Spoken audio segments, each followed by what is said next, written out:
Bună dimineața, doamna Daniela! Vă mulțumim tare mult pentru sfat.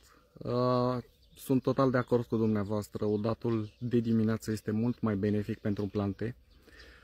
Din păcate, pentru primul an pe partea asta de agricultură, nu am reușit să facem o instalație de picurare și udăm la furtuni.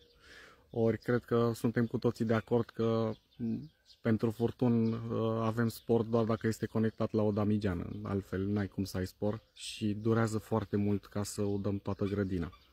Ori eu îmi încep programul de muncă la ora 7, așa că nu am cum să aloc acest timp dimineața.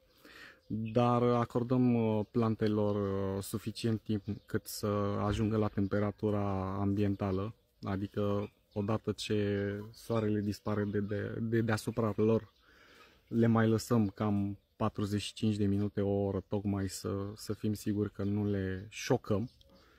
Și pentru moment sunt ok.